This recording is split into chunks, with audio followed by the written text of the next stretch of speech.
5 సంవత్సరాలు రోడ్లన్నీ పూర్తి అయిపోయినటివి, సగంలో ఆగిపోయినాయి. కొన్ని అయితే 80% పూర్తి చేసి ఆగిపోయినాయి.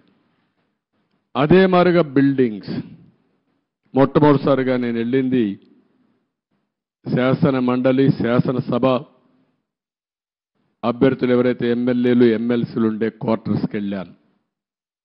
80-70% వర్క్ అంతా పూర్తయింది. మిగిలినటి ఎక్కడేసిన గొంగళ అక్కడే మిగిలిపోయింది. ఆ తర్వాత పక్కనుండే ఐఏఎస్ ఆఫీసర్స్, జూనియర్ ఆఫీసర్స్ యొక్క క్వార్టర్స్ చూశాను. అవి కూడా అక్కడే ఉన్నాయి. 70-80% పూర్తయింది. పక్కనుండే సెక్రటరీస్, అదే మాదిరిగా ప్రిన్సిపల్ సెక్రటరీస్ బిల్డింగ్లన్నీ ఉన్నాయి. అవన్నీ కూడా తుమ్మ చెట్లు మొత్తం మొలిచిపోయి ఇవన్నీ కమ్ముకుపోయే పరిస్థితి వచ్చింది. పక్కనే హైకోర్టు వస్తుంది. అక్కడనే అడ్మినిస్ట్రేషన్ కోసం 5 టవర్స్ని ప్రారంభించాం. ఇంకొక పక్కన అసెంబ్లీ బిల్డింగ్ వస్తుంది, దాని పక్కనే హైకోర్టు వస్తుంది. అక్కడనే జడ్జెస్ బంగ్లాలు వస్తాయి, పక్కనే ఎమ్మెల్యేలు మినిస్టర్స్ బంగ్లాలు వస్తాయి. దాని తర్వాత గెజిటెడ్ ఆఫీసర్స్ 1 కానీ 2 కానీ నాన్ గెజిటెడ్ ఆఫీసర్స్ యొక్క క్వార్టర్స్ వస్తాయి. ఇవన్నీ కూడా ఎక్కడికక్కడ నిలిచిపోయినాయి. రోడ్లు కూడా అధ్వానంగా ఉన్నాయి.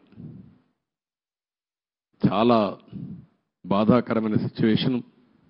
రాష్ట్రంలో ఉండే ప్రజలందరూ అర్థం చేసుకోవాల్సింది, ఈ విధంగా ఉండవలసిన రాజధాని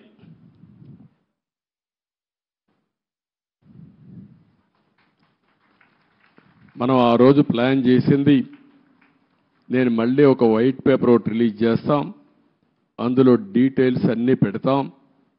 ఈరోజు నేను ఫస్ట్ టైం వచ్చింది రాజధానిని చూడడానికి వచ్చాను. ఎక్కడున్నామో అధ్యయనం చేయడానికి వచ్చా.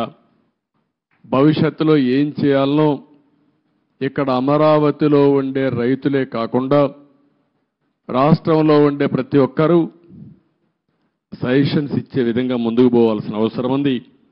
తొందరలోనే ఒక వైట్ పేపర్ కూడా పబ్లిసైజ్ చేస్తాం. ఒక వైట్ పేపర్ పబ్లిసైజ్ చేసి ప్రజల అందరూ కూడా చర్చించుకోవాల్సిన అవసరం ఉంది. నేను ముందే చెప్పాను, ఇది ఏ ఒక్కరి కోసమో కట్టే రాజధాని కాదు, ఇది ప్రజా రాజధాని, భావితరాల భవిష్యత్తు కోసం రాజధాని, తెలుగు జాతి గర్వంగా తలెత్తుకుని తిరిగే రాజధానిగా ఉండాలి.